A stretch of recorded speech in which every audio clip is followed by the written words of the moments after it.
Gaining momentum, making a stop, stepping on back, taking my shot, sharp as the tack, gonna pop. My name is Chris. I'm a hip-hop artist and owner of C-Blanch Productions, and I'm here to help you turn your dream life into a reality. I'm making this series because I want to enable you to follow your passion, whatever it may be, and turn it into a sustainable career. For the past few years, I've been working on building my music career, and there are so many things that I wish I knew at the start. I also quit my 9-to-5 job in engineering a year ago, so I felt like now would be a perfect time to make this series. Whenever I talk about music in this video, try and take the lesson I'm discussing and apply it to whatever passion it is that you're trying to build a life around. Before we jump in here, there are two things that I want to highlight. First of all, please comment with anything else you'd like me to discuss in future videos. I have a roadmap for this series, but I'm always open to taking it in new directions based on your feedback. Also, if you do like the video, please like and subscribe. That goes a long way in pushing this to others via the algorithm. All right, so let's jump in. The topic of the day is 10 tips for becoming a full-time artist. Tip number 1 is plan. I can't stress the importance of this enough. I don't know how often I hear someone say, oh, I hate my job. I want to quit next week and start being a streamer. It just doesn't work like that. You need to have a plan in order to execute successfully. Take a look at your life, your responsibilities, anything else going on financially, and just evaluate when do you think you could go all in on this. And if you can't go all in on whatever your passion is, maybe you could work it in there 50-50 with something else in your life. Once you have that date in mind, stick to it and don't let anything sway you from it. When I decided I wanted to go all in on music, I said a year and a half from now, on September 1st, 2022, I am going to leave my job and go full in on my music career. The reason that's so important is it gives you an exact view of how much time you have until you need to make the transition, and it'll enable you to make a much more concise plan on the steps you need to take before changing your life and really going all in on your passion. Number 2, you need a social life. This year I put a lot of stress on myself. I went from making a lot of money to almost no money, and it really gave this sense of urgency, which was motivating, but it led to me just being in my room for weeks on end, just creating and trying to get things going. This type of effort can be effective when you have a time crunch or an important deadline coming up, but at a point it gets to a spot where you kind of get burned out, and I realized really need to stay in touch with friends and family. To balance this, I decided to start picking days where I would do nothing music related. This is important because when you go from having a 9-to-5 job that's scheduled to having all the time in the world to work on your career and your passion, it kind of blurs the lines between personal life and work. So it's important to set aside time to actually just have for yourself, your family, your friends, and any other hobbies you might have. Number 3 is have another avenue for making income. For the past year, I haven't been working at all, and I found that the money situation was getting more and more stressful. So what I decided to do to actually work around this is have some sort of plan where I can do a minimal amount of work just to stay even. I call this maintaining.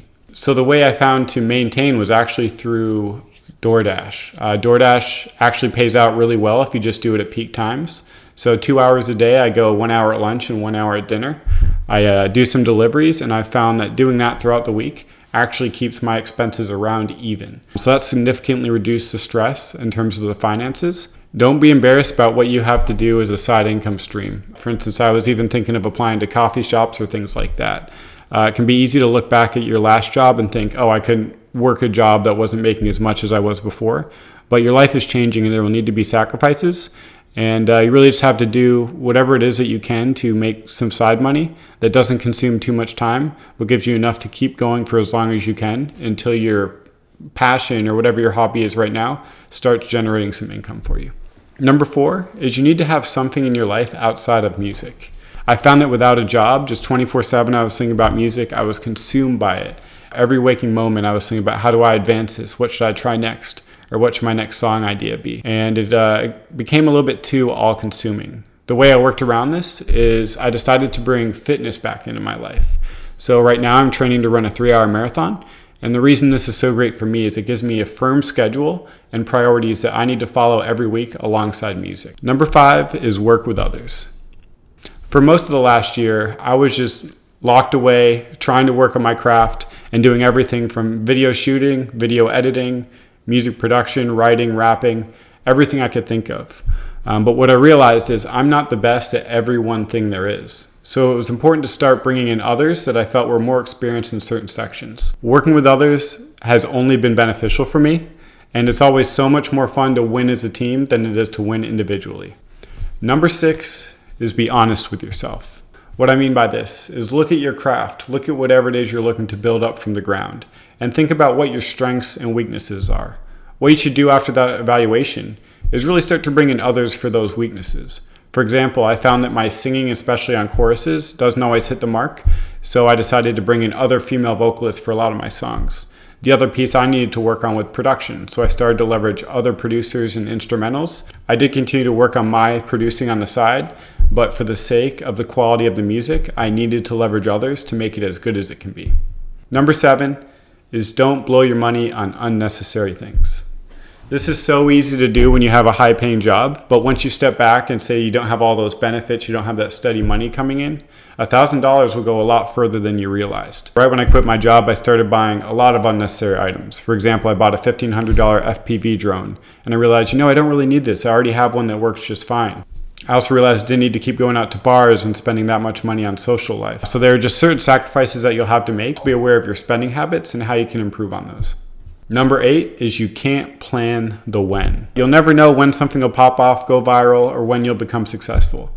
The only thing you can do is to keep working on your craft, iterate on it, and eventually it'll get you where you need to go. A great book that talks about this is called It's All in Your Head by Russ. It's one of my favorite books. It only takes a few hours to read. You only fail if you give up. So keep working at it and one day it'll work out for you.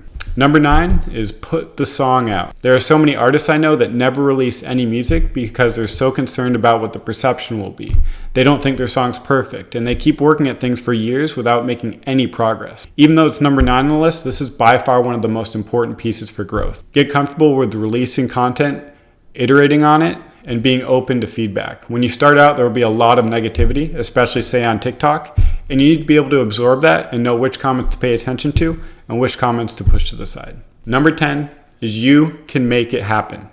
I believe in you. A lot of people in your life might not support you. You might have friends and family that don't believe in what you're doing. It takes a certain type of mindset to make a huge change in your life, to follow something that you're passionate about.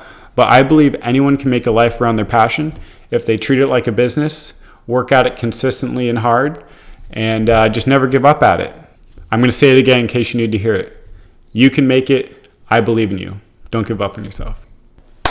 Thanks for watching my first video. I'd love to know what you think of this in the comments below. Just comment with what you'd want to see and I'll make sure to work those topics in. If you liked it, please like and subscribe, and I'll have a lot more on the way for you.